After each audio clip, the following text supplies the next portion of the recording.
a proud member of the Earglue Media family of podcasts.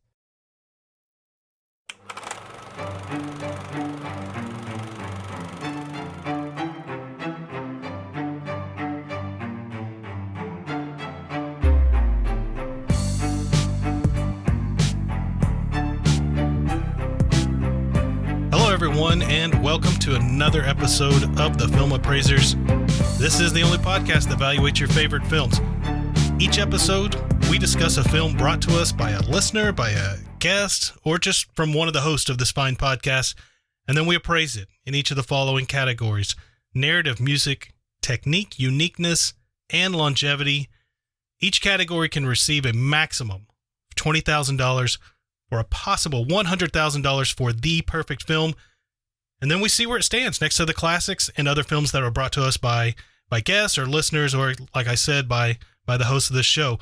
My name is Josh, and today we are going to talk about a film. Although it's popular with the masses, I think you'll see with Joe and me, well, we'll get to that later. Today, we're going to talk about the 1997 romance drama from the great James Cameron. It's Titanic. This is starring Leonardo DiCaprio, Kate Winslet, and Billy Zane. This is episode 25, Way Too Long. No, I'm just kidding, guys. We're not going to title it that. This is actually episode 25, Billy Zane Rules. Okay, all right. Enough of that. We're not going to do that. Longer than Endgame. It's gay. Long, dour, sappy. How about My Brain Hurts? Irishman feels short. I just can't. How about hubris, theft, and infidelity? That's a positive note there. I'm starting to lean towards Sink, Sunk as like the one that I really starting to enjoy. The Titanic sank? ? Or we could just abandon the three words that have been a cornerstone of our show. And I want it to be part of the quote that I actually said while I was watching it when my wife walked by. And I've been watching this for 2.5 hours. How's there 50 minutes left? Might be the one I settle on. I think that's probably cleaned up a little bit from how you actually said it. All right, so we're going with episode 25. Why, Lord, why? No. Okay. So this is actually, we tease everybody. We tease episode 25. This is Class, Cold, and Courage. And so with me today, you heard him. He's my man of the sea. He jumps, I jump, and he's the pride of Chippewa Falls. It's Mr. Joe Kane.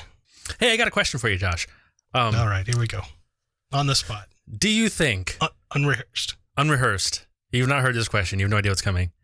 Do you think Rose just stealing Jack's last name was JJ's inspiration for Rey Skywalker? Oh, gosh. I didn't even think about it. I totally forgot that she took his last name. Probably for tons of reasons why I forgot. But identity theft isn't a joke, man. I forgot about it. No, it's not. And she stole the jewel. She stole the name. All right, we see. Maybe some of your titles we should stick with some of your titles. I think they might be more fitting. Well, Joe Todd's not going to be with us today. I talked to him earlier. He's on a cruise. He actually is on a cruise with his new bride. So congrats, Todd. Enjoy your time off. Joe, I am not envious of Todd being out for this episode because I'm going to be completely honest with you. I'm not that excited to appraise this film. It's not there in the forefront of things that I really want to do. You mean painstakingly taking notes for a 3.5 hour long movie that's just kind of okay wasn't your bag? It's not my bag, baby. And it's kind of a coincidence that during Love Actually, when we did the previous episode with Jonesy, we actually got a clip and a reference to this film. Yeah, we did. Yeah, we need some, what does he say? Something like, we need some Kate and Leo or something like that. Yeah.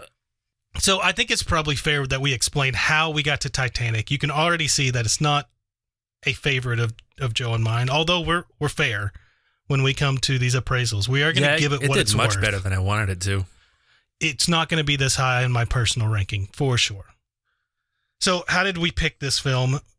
I guess technically it's my fault. So we were at the... Always your fault, Josh. we were at the part where we were going to do staff selections, and it was my turn. And I thought, hey, our listeners, they're great listeners. Like you said, Joe, we don't deserve the community we get, so let's pay it back to them. And I just went to Discord and said, hey, first person, pick a number between 1 and 100. And Kat, who quickly said 83. I don't know if she's in on this or not. I maybe she probably thinks what I was doing, but she very quickly said 83, and I thought, all right, what is this? And it was Titanic. Random number generator, always a bad idea. Always a bad idea. Oh, I wish I wouldn't have done that. So we went with it. We went with Titanic. We are men of our words. With it. So we Titanic are men of our words. But hey, I went back and looked at the listener list, and I noticed that somebody actually did recommend Titanic. Do you know who it was? Take a wild guess. I have no idea. Albert recommended that does Titanic not for the me listener even a list. Little bit. Oh, he's gonna love this episode. I can't wait till it comes out. Yeah, he's seen this movie a lot. That doesn't shock me even a little bit. So this is probably going to be a part Discord special, random selection, whatever we want to call it, part listener list for Albert. Okay, that's fine. So, Joe, let's just get into it. We typically talk about the synopsis of the film. I want to do this. I actually can. I think we could get by with explaining this in just a handful of sentences. Let's challenge ourselves. 5 words. Can you come up with? Well, you came up with 3 words. A lot of 3 words earlier, but can you come up with 5 words just to summarize the film, the whole synopsis? The Titanic sank? Who knew? That's pretty good. You did a sentence too. That's nice. I came up with poor, rich, lovers, sink, sacrifice. That's fair. That's pretty nice. That you went for like the literal thing. I went for like the way this movie feels. So how long did it take you to actually watch the film? About 3.5 weeks. Yeah. I think that's actually probably an exaggeration. It definitely took me 3 sittings though to sit down and do notes on it. Yeah, it did. It's a long film. It is such a long film. Well, it's a long film, and I don't think people necessarily. I mean, some people might not realize that. Like, we each have pages of notes to talk about. Yeah. So you're pausing and taking notes and unpausing, and sometimes it takes 2 or 3 times as long as the film is to actually watch it. And when you sit down with a 3.5 hour piece of film, piece of what? Film. I said film. Okay, all right. That can end up being like easily 6 hours of living in Titanic. So yeah, it was easily 3 sittings. 3. Actually, I might have been 4. Yeah, and you're probably like me. I know.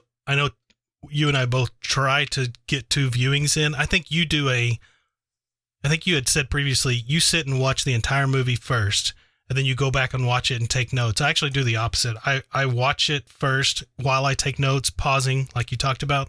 And then my second time, I'll go back through and just watch it all the way through. If I catch something, I'll keep it rolling and take my note.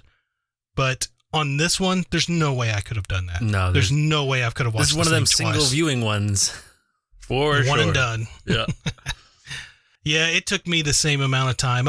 It was 3 settings for sure. Over the course of, not consecutive, but it was over the course of 3 days.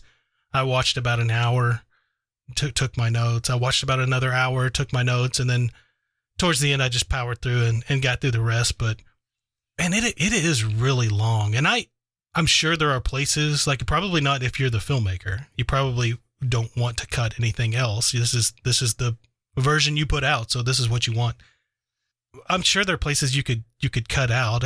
I guess I wouldn't, if I was going to cut out anything though, I probably wouldn't cut out like the last 40 minutes or so. That actually went by pretty fast. The last 40 minutes when you have all the action and all the eye candy with the ship and all that stuff. It's throw all the money. That part's not too bad. Well, that's where the $200 million is in that last 40 minutes. I think this movie suffers from kind of irregular pacing in a way, and let me elaborate. It just keeps going. Like, stuff is constantly happening, but as you're monitoring like the story actually progressing, the story doesn't progress much at all as time goes. Like, up until that last, like, as the ship's about to sink and things start happening, like things of importance start happening rapidly, the first 2 hours of the film are like a lot of just like character development things just happening constantly, and the actual story of the film doesn't really go anywhere. And it gives me, it's a weird place where it's like the movie's not slow, but I also don't feel hooked at any point in the first couple hours. Like not until the ship starts to sink do you start to get that feeling of like, oh, what's going to happen next? Where are we going? Like, I mean, we all know what happens at Titanic, but it's not until like the stakes are raised that any of the events in the film seem like they actually matter. Yeah, I like films when you know it's like a countdown. So like on Willy Wonka, the kids are getting bumped off one by one. So you knew when you got to 0 or 1 or whatever, the film was going to be wrapping up. And like Titanic, you know it's going to sink. So by the time you've got that finite amount of time before that happens, so you know when it's going to start ending. But it's not proportional. Like the last part all happens and it's just jam-packed, and the first 2/3 are just slow. And it is character development. It's successful character development. I'm not saying it's like they did it wrong or anything. It just drags for so long. Yeah, I mean, I guess first 2/3. I guess that's like where I'm at. Is like the first 2/3 feel like nothing's happening, even though all of the space on screen is filled. Right? It's not like a film where there's a bunch of dead air and lots of like slow plotting conversations. Like it's all stuffed. You get dancing and steerage and whatever, all this stuff, but none of it feels like it matters really. It's just like, oh, these two love each other. Here's a really super cliche love story where they fell in love in 0.2 seconds, and then we're going to spend 2 hours talking about how that 0.2 seconds redefined both of their lives, and then we're going to spend 40 minutes killing everybody off, right? Like the amount of time spent, it's like they tried to make it's like two movies, right? The first 2/3 are a sappy romance movie that most people wouldn't actually want to watch, and the last hour is a Titanic movie. And the first 2/3 don't really feel like a Titanic movie at all, except for the rooms they're in, right? There is some cool stuff. That's right. Yeah, it's like a lot of different. Yeah, that's a good point. It's just a lot of the same thing happening as you're going to that last part, just in different rooms. It's like the same thing over and over in different rooms. Well, what do you think about overall? Like before we jump into ranking the film and talking about where we thought it was strong or weak in different categories, just if you were going to talk about this film in those 5 categories, just like a summary before we get into the detailed ranking, where do you think it's more strong and where do you think it's weak? So like just like an overall thought, and then a little more drilled down here, kind of brief heading in. I'm going to use everybody's favorite word that I love to use on movies I don't like. It's fine. It's fine. I think, you look at this, the big 2 standouts, like without even trying to think about it, are going to be technique and music. And it did, this will come, this is going to come up a number of times. Like this film redefined the scale and scope of like the blockbuster film, right? Like the budget on this film. I remember, we talked about this a little bit before we started, but I was 10 or 11 in the lead up to this film coming out. And I remember like mainstream media, the news being like, new record budget. Look at how much money they're spending, an unheard of amount of money on this movie. Yeah. And it was like this big redefining the scale of what a film could be. And it did that. Like we don't even think about $300 million movies now. That's just, it's crazy. Normal. Yeah. It's just normal. Like all those Marvel movies are in the $200 million range. Like it's just normal to be at that scale. And that was never a thing before this. Right. So obviously, I mean, you would have to really blow it to have $200 million in 97 money and not have at least something to say in technique. And the music, like we also talked about this. The music is good. The problem with the music is that you couldn't escape it from like 97 to 01. Mm-hmm. And if I never hear another note from this movie's soundtrack, it'll be too soon. I've heard it all way too many times. My heart does not any longer go on. I'm done. Your heart has stopped going. It has stopped going on. I'm done. Which is not to say that it's less. It's worth less. Like I think we'll see whenever we reveal our rankings. It's just I don't know where tired. you're at. We got tired of it. Yeah, I don't know where you're at on music. We'll get there when we get there. But I will say, without spoiling anything, when we get there, you'll see that I did not take that into consideration on my grading. Although watching this movie for 3.5 hours of this soundtrack again, I was pretty ready to not watch any more of this movie by the time it was done. I'm just going to go out on a limb here and say that I'm pretty sick of the songs in this. But I mean, that does say something. Yeah. We often talk about, like, when we're grading the score, did it transcend the movie? Yes. It most certainly did. It most certainly transcended the movie in a way, like in a Nickelback-y kind of level where you no longer ever want to hear it. The soundtrack to this movie is Nickelback. Thank you very much, and goodbye. This is Nickelback, are your 3 words. No, I fell into that same category. Like I almost just spit whiskey out of my nose when you said that. Spit take. I'm the same way. I think it's, like, overall, I think it's besides the backdrop. I mean, putting the love story against the backdrop of the Titanic, that's got some originality to it. But I think overall the story is barely original. I think the story itself is just, well, like you said, it's just fine. It's just a average love story to me when I see this.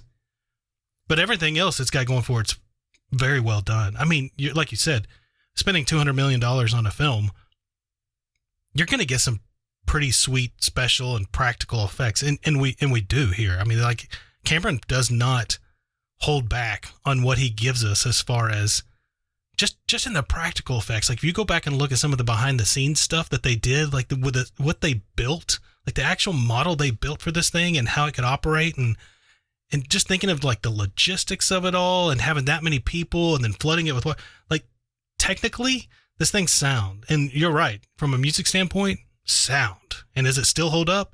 Absolutely. Is it a average story? Yeah.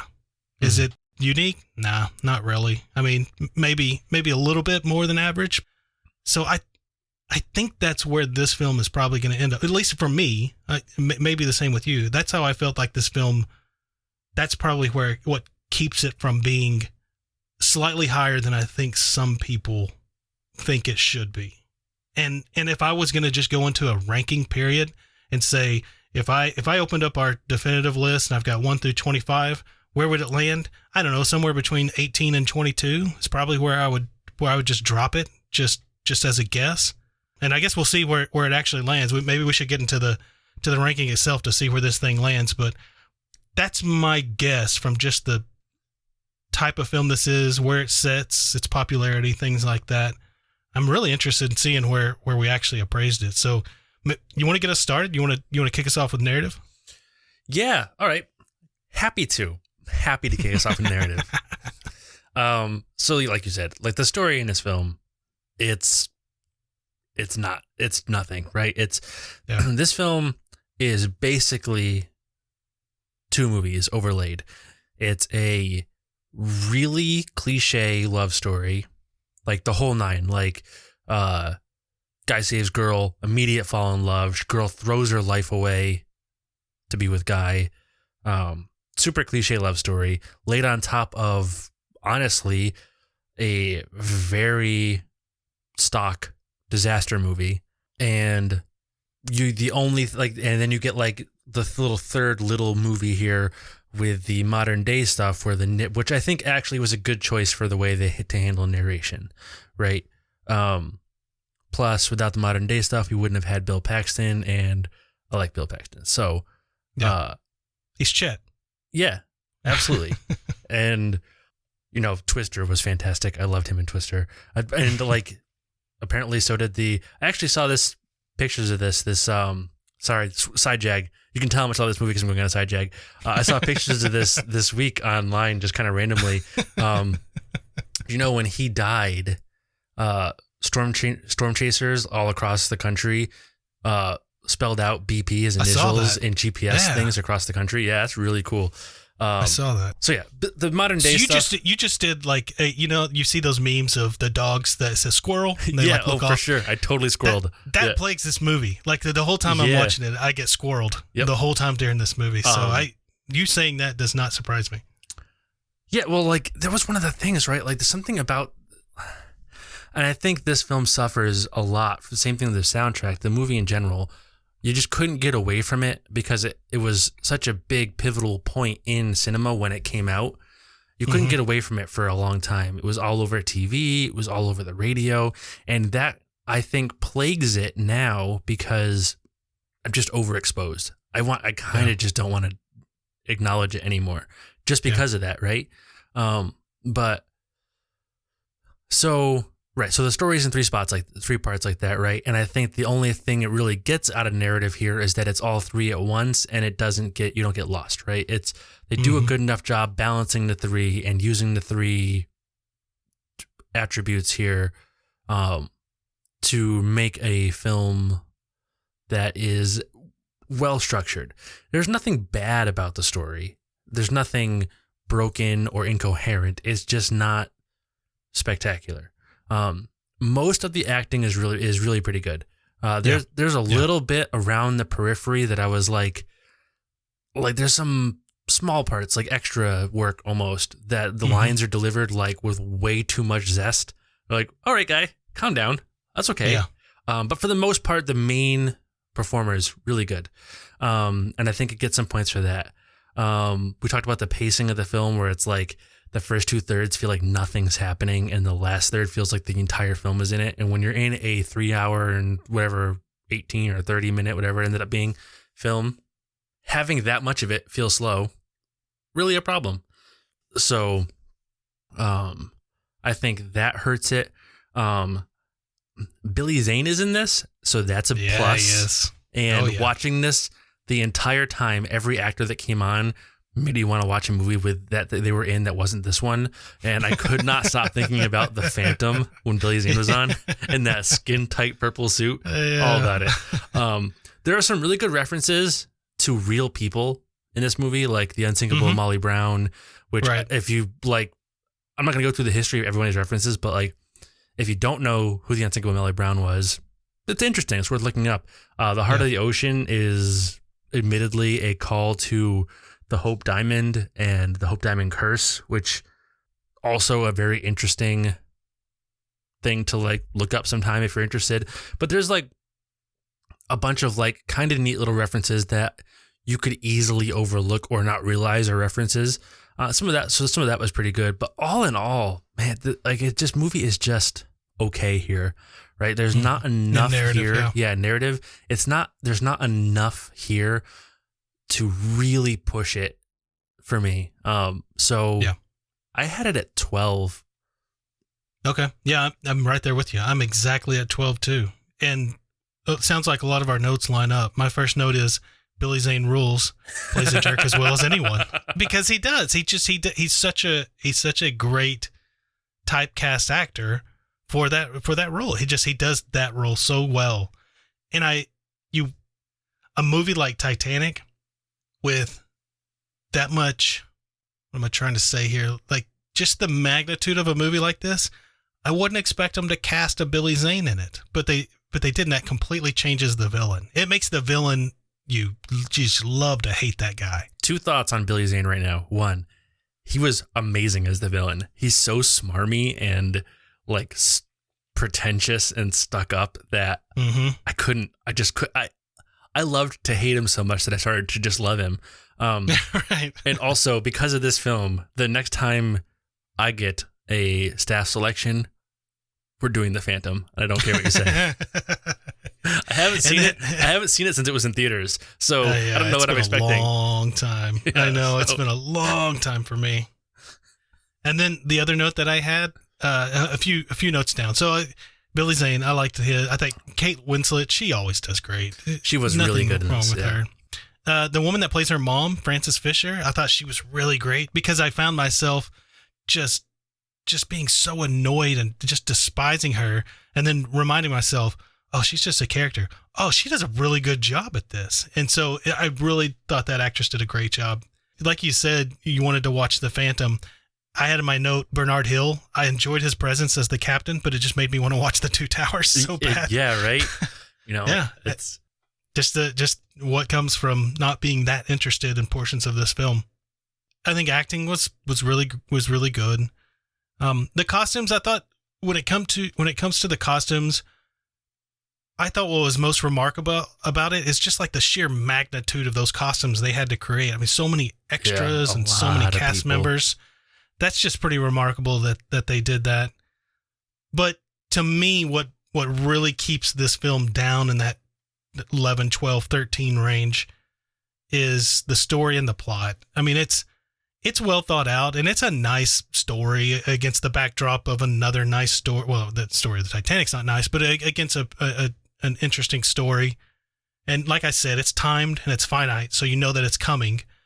But the story itself is very predictable. I mean, starting from the scene where Cal and Rose are together and he gives the necklace to her, you know where it's going from then on. I mean, you can call it out for the rest of the way. Yeah. And even the themes they presented are just like dead on the nose. You know, the themes of class and good and evil and all of that stuff. They just give it to you. There's no real thinking about any of the themes. There's not a whole lot of depth there to that. I wish what they would have done in some other places is be a little bit more subtle about things. For instance, when she's about to be painted, which that makes me laugh every time just because of that inside joke we have on Discord about Mike being painted as a French girl. But I'm gonna post that so much when this episode drops. It's gonna be in every channel on Discord. You've gotta join our Discord if nothing more than to see Mike's face on Rose. Not only is Mike's face on Rose, Mike's face is on the paper that Leo is drawing on, and there may or may not be a porg in there somewhere. Yeah, I replaced Leo's hand with a flipper from a porg. It's things you get in Discord. Yeah. Congratulations, your days have all been ruined. But right before she's about to be painted, she mentions something like, the last thing I need to be is to be painted is to look like a porcelain doll, which is something they did with her just a few scenes earlier with makeup and lighting. There's one scene where she's sitting at the dinner table with her mom and the lighting is so soft on there. I thought to myself, I was like, she looks porcelain. Couple scenes later, she says that. That's the kind of subtlety you got to put in your films about theme. Don't just flat out and say it. You know, I wish I had more of that. Even with the dialogue, like there's some, like the dialogue's to me is like decent at best. There's some lines that are fine. Like you jump, I jump. Okay. That's not horrible, but to have a conversation, but sir, it appears like there's not enough lifeboats for everyone. Really? There is a lot of dialogue that is like just hitting you in the face with what's coming. It's not. Yeah. But that's okay. I mean, it appeals to the masses, which is why this film did so well. Which I don't know, man. I think absent, if you had done this film absent the spectacle, I don't think it would have done well. I don't think anybody cared about standalone love story. But I don't think anybody cared about the love story in this. I mean, I think it rang true in a way where people just want a love story. Like, you know, there are times when people just want a love story, and it doesn't really matter what the love story is as long as it's competent, they're happy. I think this satisfies that. But I think on its own, without the spectacle, this movie does a $25 million opening weekend, and it does not set any records. Like, the spectacle, I think, is what drove this film. I'm there with you. So I'm at 12,000. Let's mark it at 12. Let's talk about uniqueness some, because I think, I'm sorry, not uniqueness. Where are we at? Music is where we go next. Sorry. Just trying to get to the end. I know. I don't blame you. So I'm not trying to be negative about this. You can tell that I'm not a huge fan of this movie, but I've also got a cold, if you can probably tell in my voice. So yeah, I'm totally not trying to rush it, but I it's hard for me to get excited about this film. But music's a different category. I agree with you. Music was something that actually stood out strong in this film. I thought the score was great, and the score did well over the awards season for sure. It's that sweeping love type of music. It's real fitting with the story that we actually got, and I liked how the score did utilize elements of the Celine Dion song. I mean, you can hear it like when Jack and Rose are one instance in particular, when Jack and Rose are on the ship's bow, just before the ship breaks in half. She tells him something like, "This is where we first met." You can hear a little bit of that theme going into the score some. Yeah, that one little riff from the theme is like kind of nonstop in the movie. It is pretty well. And I should say, it's used really well, and the nonstop part wouldn't sound so sarcastic if I hadn't had made fun of it already. But if I hadn't heard this song 4,000 times since the movie came out, I would appreciate how well it was used throughout the film. It is very, very deftly used throughout the film to tie the score together. Which is why we probably rank, well, it sounds like you, and I know I did, which is probably why we rank music so high, because we're treating this as if we're hearing it for the first time. If I had to grade this thing based on how many times this thing has been stuck in my head for the past 20 years, yeah. $1, sir. But if we be really critical about this and treat it as if how much is it worth, I'm high, because it's also got some really good original music, clearly. With the Celine Dion song, which does exactly what we say we think films should do with songs, to have that transcend into popular culture if it wants to be worth a lot on this show. And, we had the band that was playing in the background through so many scenes. That was pretty cool, and they got a nice finale scene of their own. And a lot of that music's playing in the dining room where people were at, and where the piano was playing. The soundtrack did well. I mean, won a ton of Grammys and was like at number one for months and months, probably like 4 months. So I'm high on music. I'm at 17,000 for music, and I don't know where you're at, but 17,000 I'm good with. I maybe could be convinced to come up. I'm not. If you're lower than me, I'm not sure we split. You covered a lot of the things I had. Like I said, a lot of this I've heard so much that, if, like you said, if we were grading this on the how much we've heard it scale, it would be pretty rough. But the score is really good. It is effective, and it is 100% additive to the emotions of the scenes, to the feel of the scene throughout the film. Subtle blending of that one riff from the Celine Dion song kind of throughout the whole movie. Like I said, it's really deftly done. I really enjoyed that. They did a really great job with the diegetic music in this, with, I mentioned it earlier, like when they were down in steerage dancing, and like you mentioned the band in the background, there's some really good in-world music that really fits the time and place. Just all around. The music in this is really good. That does not make me want to listen to it ever again, but it is really good. So I actually came in a little bit above you. Okay. So I bounced around a little bit. I thought maybe I was being too lenient on it or not hard enough. But I came in at 17.5, and I just think, one of the things we talk about constantly is, does the music transcend the film? That's a big one for a film, is that the music is able to leave the film and become part of this, like, pop culture. I mean, this is on the jukebox at the bar I go to, right? Which I've also heard at the bar I go to, but it's everywhere, and it's a lot of years. What is this? 97. So it's 23 years later, and it's still everywhere. It's hard. And I bet I bet Celine Dion closes out her shows in Vegas with it. 100%. I'm sure she does. Right. So, So it's hard to rate this thing any lower than 17.5.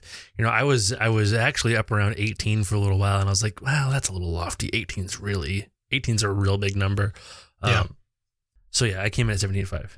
17.5 is justifiable to me. Like I'm surprised that I'm not surprised. It's interesting we got so close separately, but I'm no problem going to 17.5 with music because, again, when I want to say that it's I don't like it. Like I like some of the score, but I'm not listening to this music outside of this 3.5 hour marathon. But it is worth that much, I think. So 17.5, I'm cool with that. Yeah, I think it definitely is. It's definitely worth that value. All right, so that takes us to technique. I've got technique broken down into 3 different categories. I've got some practical effects, got some special effects, and I've got some camera. And we've always said, because I want to preference how I got to the number that I've got.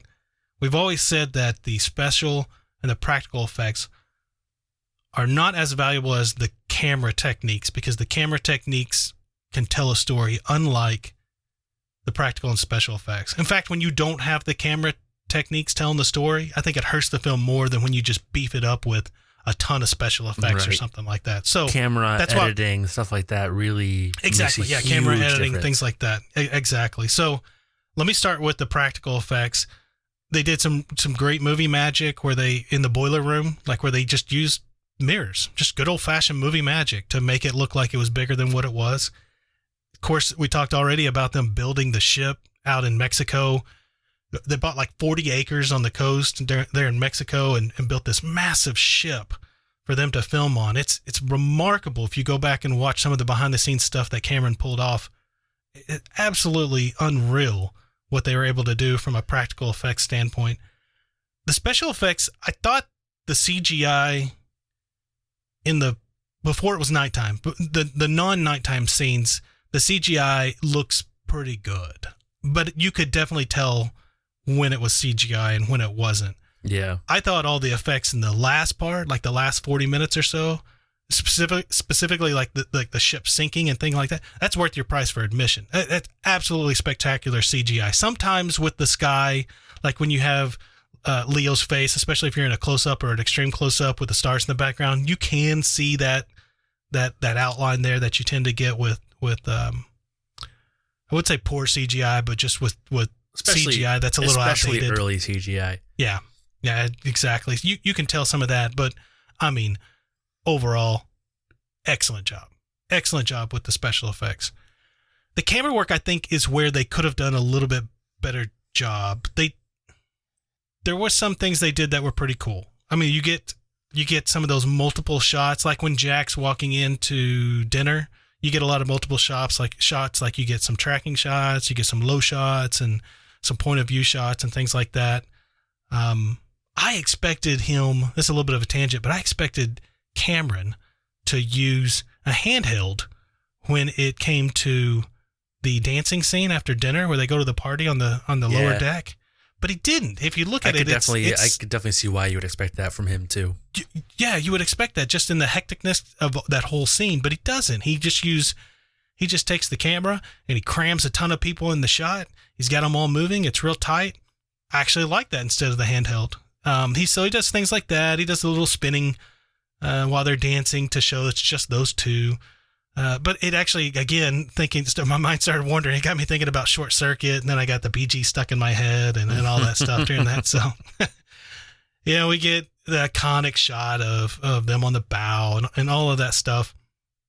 One thing that really had me laughing, which I probably shouldn't be laughing about, but I don't think it was intentional, but they do this emotional high cut where you're in this, or they do this cut when you're in an emotional high, when they're on the bow with Rose and Jack and they're kissing, and that's just like the high point of the love story, and then it form cuts into the ship that's sunk, and you're like, oh yeah, everybody died. So it's just like goes from this extreme high to this extreme low, and they did do that a few times. They did do form cuts from past to present, which I thought were pretty cool. So there was some things that they did do that I liked but they could have done a little bit more with the camera work. So I'm at 16, and honestly, there was so much movie tricks, movie magic, special effects, practical effects, things like that brought me up to that 16. The camera work didn't really get me there. You know, it could have got me a little higher, but that I'm at 16 for technique. I'm not far, but so there's some really good lighting. Although there are some spots where the lighting I found to be not good, particularly around CGI. And this is a real telltale of this early mid 90s CGI, when the lighting on the real life subjects does not match the lighting on the CGI backgrounds. Mm-hmm. And it gives this like real separation of planes kind of feel that mm-hmm. looks poor. And I think honestly, watching this, I watched this on DVD, but I could imagine seeing this on like 4K would be even worse. Usually it like really stands out when the definition comes up, unless they've remastered it. I'm not sure if they have. But there's some lighting issues that are like around the CGI that kind of stood out to me. But it's really CGI, and I try to remember that like this was ambitious, super ambitious, and I like to reward ambition mm-hmm. some, right? There was some pretty good use, not just with the practical effects with the ship as it was sinking, but there was some good use of like Dutch angles and some camera movement on the roll access to like really make the scenes feel like rough, like to really convey the desperation of the situation. I think some it's of like that the ship gave you the Dutch angle and the camera was still horizontal. Right. Yeah. Because the ship was, that's pretty cool.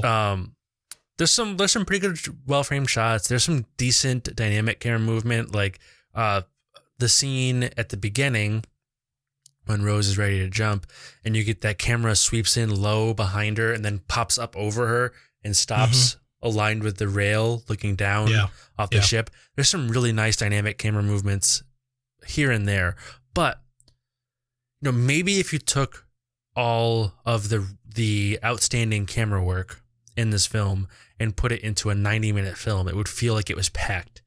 But you take that, like the handful, it's watered down, isn't it? Yeah, you take that handful of good camera work, good camera movements and technique, and you spread it out over more than 3 hours. It feels like they lean heavily on just blasting you with the spectacle and hoping you don't notice the amount of times that the camera is just sitting stock standard looking into the room. And that hurts it to me. Like the amount of time in between scenes where you look at and you say, oh, that was a nice move, or, oh, that's a really nice shot. The amount of time between those shots is way too long. Just on average. There is some really, like you said, this redefined the scale of movies. Like quite literally, there was not movies like this before this. And now we may see these every summer now. You know, we get the 300, the 350, the $400 million movies now. That's not a reality before this. That's not. And while I do not really heavily favor, neither of us do when we're talking about value, special effects and practical effects and stuff, there's some acknowledgement required here because it did innovate some. But I think when you look at,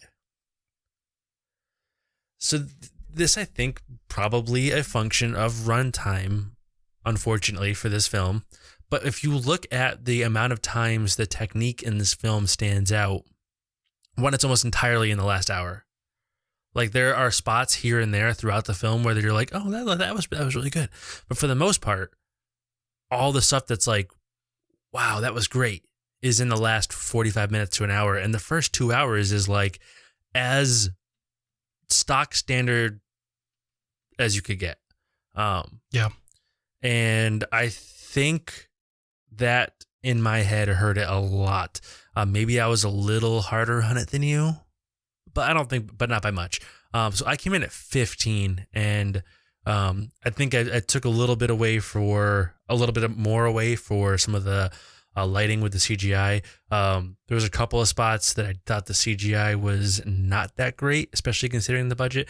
There's one spot where the stacks are falling and hitting the water, where the frame rate of the movie looks like it's almost like we were playing a game and too much is happening. It looks like the frame rate of the movie slows down. Yeah. And like that stood out. I was like, wow, man, I haven't seen that in a long time. And maybe we're spoiled by CGI now, but it definitely jumped right out at me. So I think I took a little more away for that than you did. But so yeah, I came in at 15,000 flat on the dot. Okay. All right. Really close. Let's go with 15.5.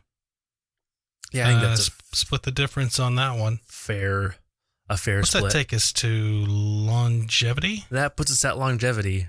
The home stretch. 2 more. Yeah, it's only fair that we drag this episode out for 3 hours, right?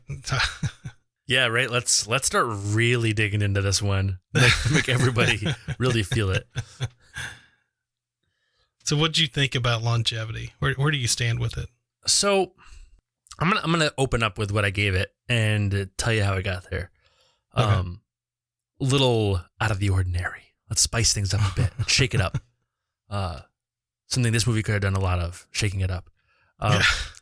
So I put Longevity at 15,000, and I think all of its longevity comes from 2 things.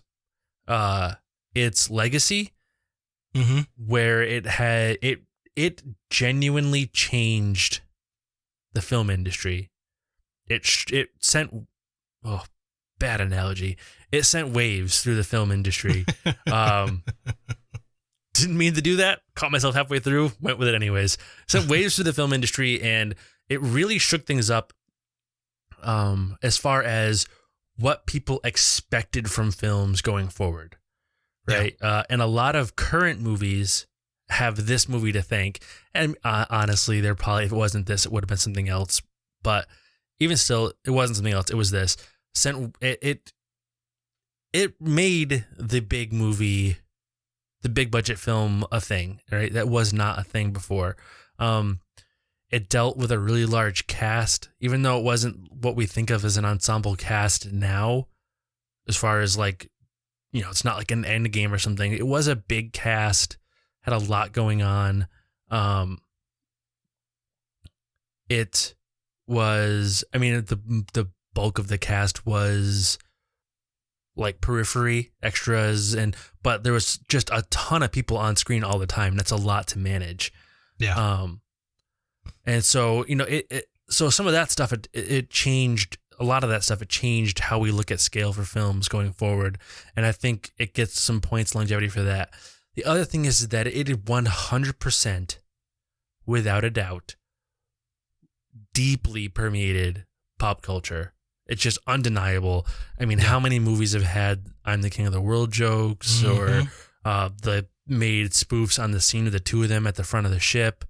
Yeah. Like just a million references all the time, always. Award shows, TV shows, movies. We talked about it. We just happened to have a reference last week or last month. Right. It's everywhere. And I think it gets a lot of longevity points for that. Honestly, if the film itself had more longevity to it, I would have scored this considerably higher, considering how much it has reached its tendrils into other aspects of the industry and pop culture. But no one is talking about this film regularly anymore. You get like your occasional Albert who just loves it, but for the most part, people are fine leaving this film where it was in the 90s, right? Yeah. It's not, when you ask people their favorites, I wouldn't say it never comes up, but it's very rare that this comes up as a favorite. It's very rare this comes up as a must watch. It's not like showing up on Netflix as the, hey, we think you'll like this movie. It's just fine in the 90s where it was, and people are happy with that. It's not, it's, you know what I mean? It's not the film, the references and the legacy of the film have far outlasted the film itself. And so I took a lot of points off for that, a lot of value off for that. So then I came in at 15. Yeah, I see what you're saying there. So I'm at 16, but I see what you're saying there. And we talked a little bit about this before we started recording. It's like, so they did re-releases of this film. I think it was like in the 20-year anniversary of this film, and then also at the 100-year anniversary of the Titanic sinking, they did a re-release of this film, and it did really well. I mean, I think one of those, it made like 300 and something million, which is just great for any movie to be able to do that. So it does well at a theater release, but you're right. No one's doing what you're talking about, like watching it on streaming or going to dig up their old Blu-ray or DVD to watch it. It's more of like an event than it is in regular rotation of films that people watch. So I totally see where you're getting there. I think it's fair to tell people, this didn't factor into my ranking of longevity, but people need to realize exactly what you're saying, Joe, where it belongs in the 90s. What it did in the 90s is ridiculous. Like, to make over $2 billion total in the box office, that's stupid. I mean, that is like, this thing was everywhere. It stayed at number one for like 15 or 16 weeks in North America, and it stayed in the theater for almost the entire year. It was like 10 months this thing was in the theater. This was huge, absolutely huge and significant. So, like, if you think about the graph of that, how high it was and where it is now, you're right. It does taper off. But like you said, it's got all the things that we talk about in longevity. It's got the quotes that I'm the king of the world. And some people, like the groups that you and I run around in, we do say that, paint me like one of your French girls a lot.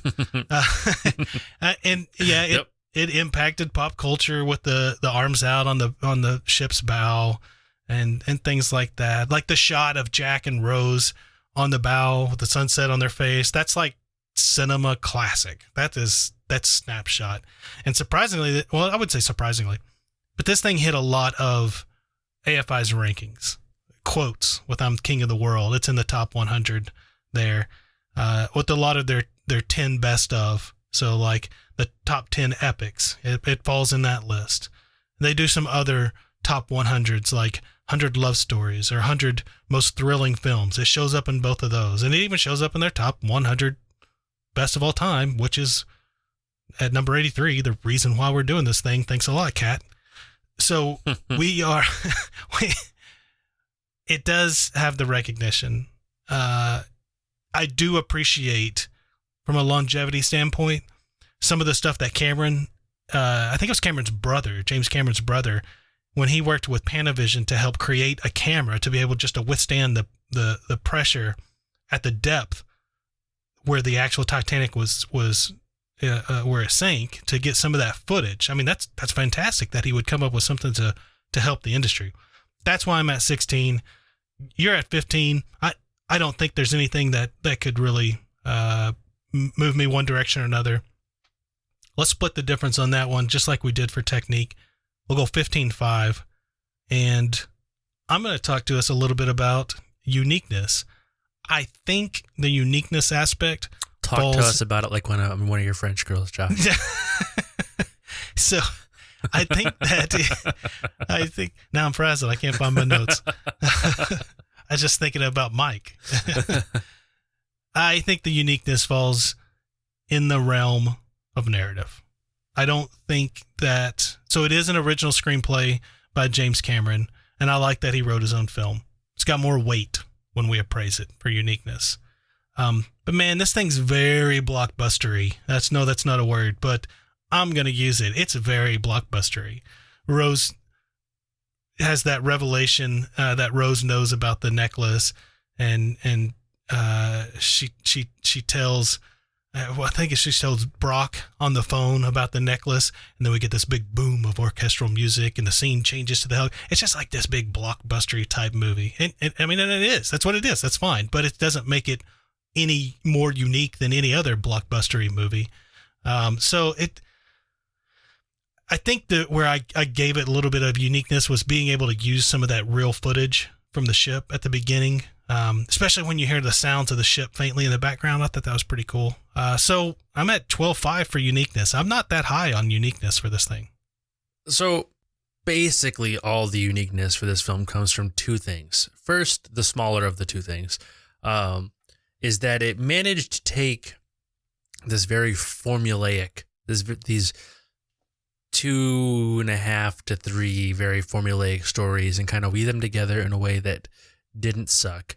And a lot of times when you see films start just kind of overlaying stories on top of each other, they end up being, none of them feel like they got enough attention, whatever.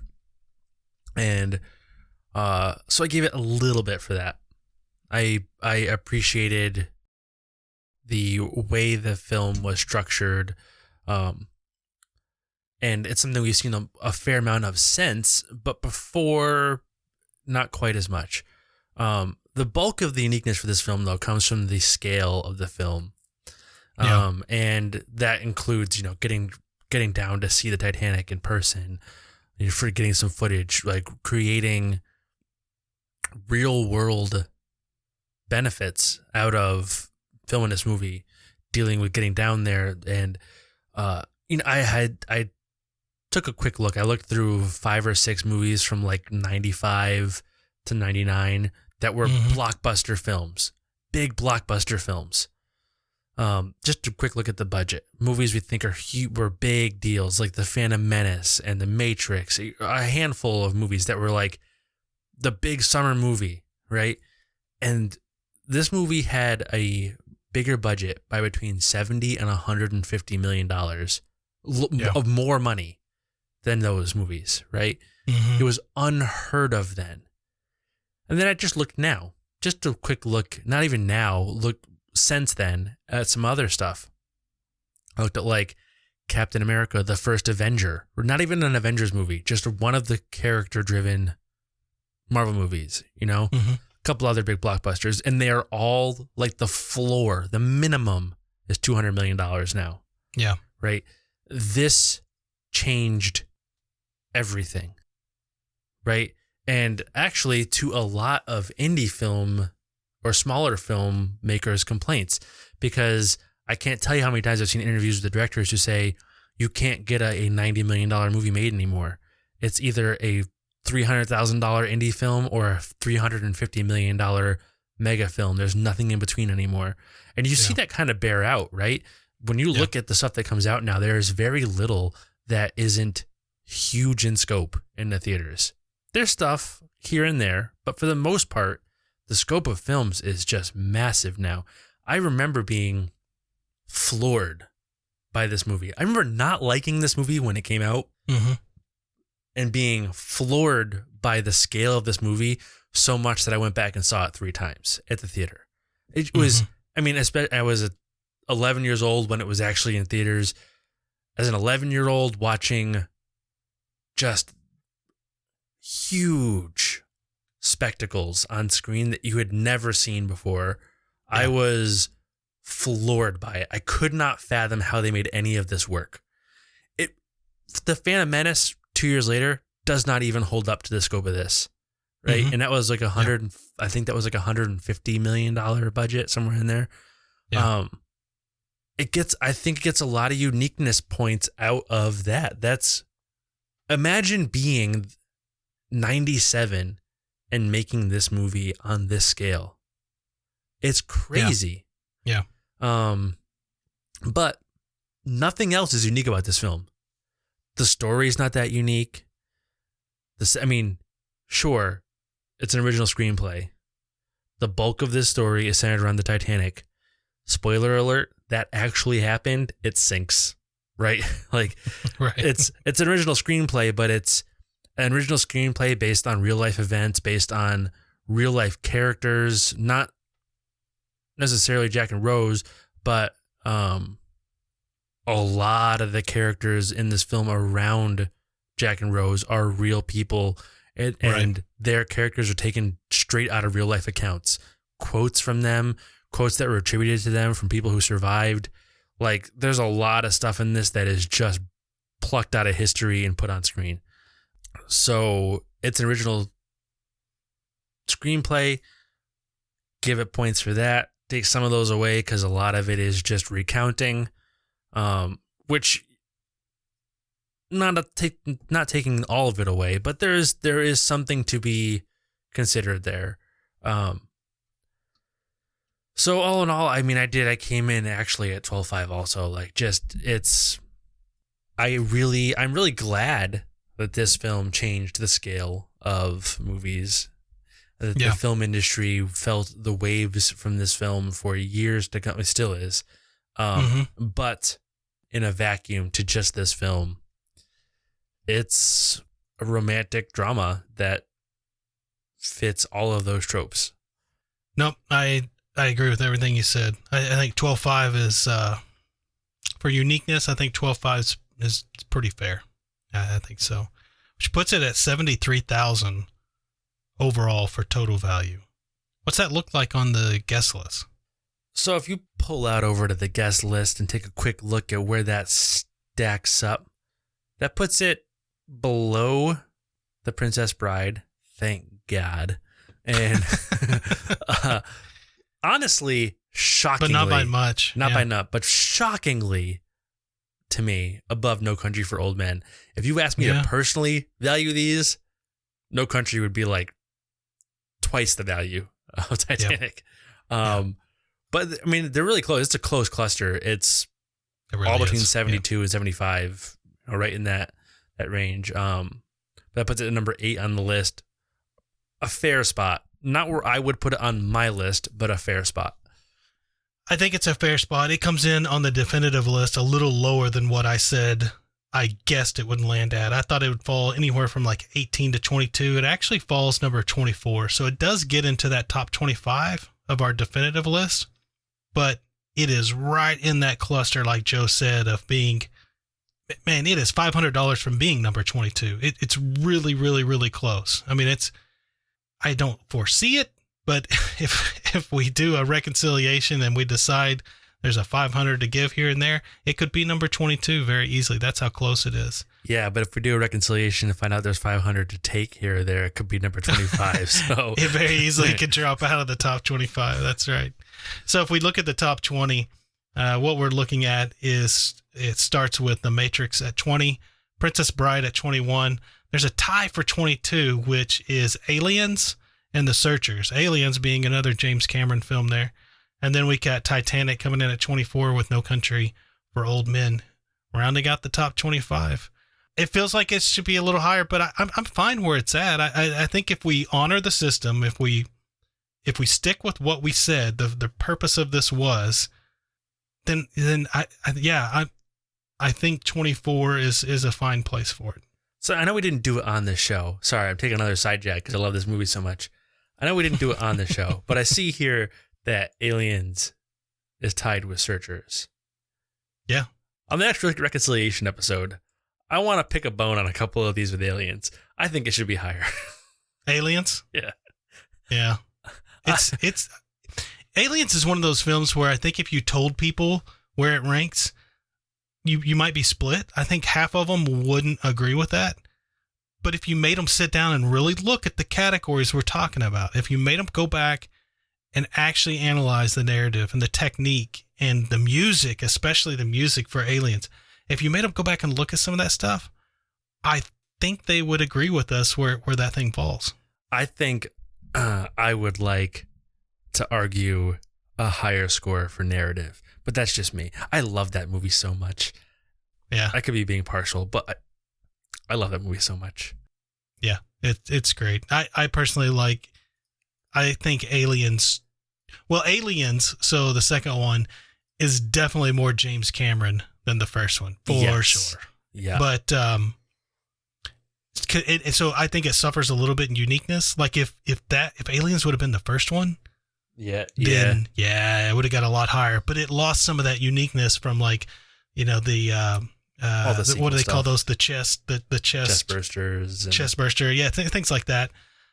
If that had been the first one, oh gosh, this thing would have done well. No. Alien, the first one, was the first time watching a film that I remember feeling that that suspense-driven anxiety that's like palpable in a way that's unpleasant. That does not do that to me anymore. I don't know if that's a matter of growing up or how many times I've seen it, but I do remember the first time I watched that just being immensely uncomfortable the entire time. Yeah. Anyway, that's not the movie we're talking about. Yet again, we venture off from Titanic. We are off subject. Ooh, my bad. All right. So, 24. So, all right. So it's going to land at the 73,000, number 24. That means we'll update our definitive list on our website. If you go to our website, eargluemedia.com/TFA, there is a link to our definitive list. We've got it broken down. Jonesy's done a phenomenal job for us to be able to look at this thing, and you can click on different categories. It's very interactive, and you can see just how we got to the definitive list and see how it is in its current form. So that will be updated if you want to check that out. Joe, we have done 2 straight love stories. Not again. The next episode is actually going to be released the week of Halloween. We got to do something that you and I can. I'm drained, man. I'm drained. We got to get something that I need some blood and screaming in my life. I'm cool with that. Why don't you hit the soundboard and let's get the sound bite for the next film. All right, I'm excited. Let's see what it has to tell us.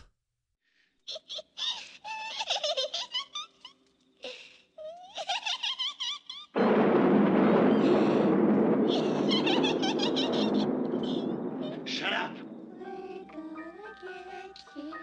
We're gonna get you. Not another peep. Time to go to sleep. Yep, I'm satisfied. Yep, that should be fantastic. Rejuvenated. And suddenly I feel the need to go buy a chainsaw. So, yeah, a boomstick. I love I like the trilogy itself. I like the whole trilogy.